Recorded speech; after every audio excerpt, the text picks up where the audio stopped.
Hi there, I'm Andrea Koppel, and it's time for coffee, the podcast where you get to hear firsthand what the jobs and careers that interest you the most are really like. Hey there, Java junkies. Welcome to another K-Cup mini episode of Time for Coffee. By the way, K-Cups come in 3 sizes, single, double, and triple shots, or roughly 1 minute, 5 minutes, or 10 minutes in length. So if you don't have time to throw back an entire caffeinated career conversation, these K-Cup mini episodes of T4C can give you a quick caffeinated fix, whether you're on the go or you only have a few minutes to binge. So grab your mug and take a chug, because it's time for a caffeinated career double shot K-Cup with my guest, Adam Winkler. So how would you describe your teaching style?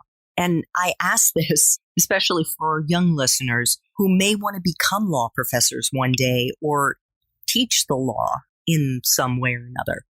Well, I think my teaching style really has developed over the years. I think when I first started teaching, I was a little insecure in the classroom. And I think as a result, I was a little bit more defensive of my position as a professor and as my position as an expert in the class. And so I tended to be maybe a little bit more domineering in the classroom than I might be today. Today, I'm much more confident and comfortable in my role as a law professor. And I think my teaching style is designed to really welcome the students, open up the discussion for the students to be engaged and be involved, while at the same time providing them with the level of expertise and understanding and depth and sophistication of knowledge on the issues that, of course, the students can't be expected to have. And I'm the only one in the classroom who studied constitutional law for 30 years, and be able to bring that knowledge to those students is very rewarding. Thank you so much for sharing the fact that you felt insecure in the classroom when you first started, because certainly in my case, now I'm on my 4th career. When I was a journalist, each time I moved into a new role, I felt very insecure, not really as confident as I would later become after I had been on a particular beat for a while. And I never asked for help or identified a mentor that I could go to get advice. And I can imagine for a professor of any kind, in your case as a law professor, you are taught the law, but you're not taught how to teach. So how did you decide how you wanted to teach, and as your teaching evolved, kind of settle into a particular style? It's a great point that you make, and I appreciate your appreciation of my statements of insecurity. To just refer back to that one more time, just this past year, you mentioned that my book, We the Corporations, was a finalist for the National Book Award. And I went to New York, where they have this big ceremony, a black tie affair with thousands of people in this big room where they give the awards out.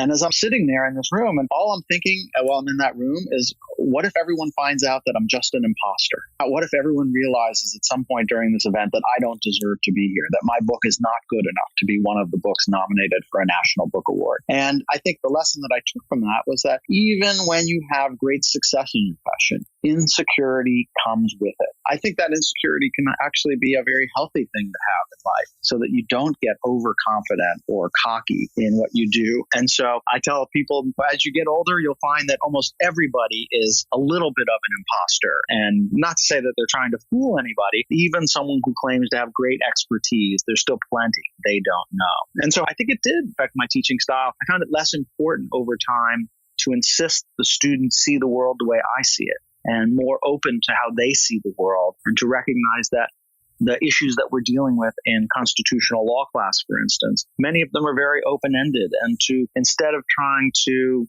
give everyone the sense of security that comes with saying, hey, this is about X and not about Y, Z, or anything else, to come to recognize that actually these problems are often about X, Y, Z, and a whole bunch of other things, and that openness becomes more interesting, even if it provides less solid foundation for moving forward sometimes.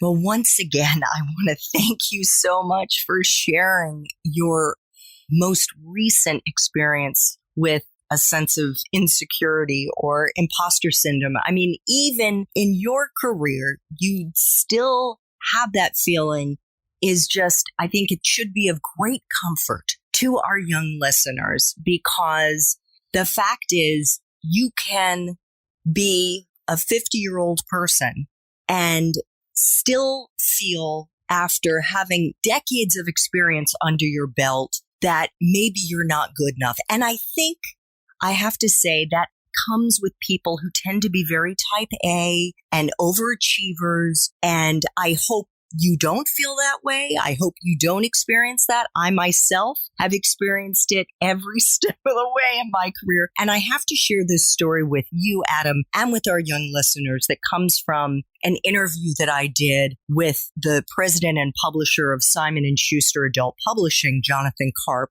He shared the best career advice he'd ever gotten came when he was 22. He was a summer intern at the Washington Post, and he was interviewing a very creative man by the name of Rupert Holmes, who was working on a musical that was about to premiere on Broadway. He was the composer, he was the lyricist, and he was the book writer of the show. And Jonathan asked Rupert if he was confident about his prospects, and he said, "Oh, certainly not. I'm totally faking it. And furthermore, I think everybody is faking it." And the fact is, the musical that he was writing at the time was The Mystery of Edwin Drood. It went on to win 4 Tony Awards. I share this, and I so appreciate your candor, Adam, because I just want our young listeners to understand that all of these feelings are natural, and that doesn't mean that somehow or another you're going to be a failure. You won't be. It's going to give you your edge if you feel that way. Well, that's terrific. And I agree. I think actually what I've seen in my career is that it's the people who are the most confident, who think that they are the smartest, they have the best scholarship, they're the best teachers. They tend to be the worst, not the best. That it's important to go forward and have confidence in yourself, but you should never go forward and think that you're better than other people, or that what you're doing is somehow really, really special that no one else could ever do. A sense of humility is important for success in almost every area of life, I think. Thanks for tuning in to this K-Cup mini episode of Time for Coffee. If you want to listen to our entire caffeinated career conversation, please check out the show notes for this episode. Thanks so much for listening to Time for Coffee, where the professionals in the jobs that most interest you always have time to grab coffee 24/7, no matter where you live. I have one quick favor to ask you. Remember to rate, review, and subscribe to Time for Coffee. Thanks so much.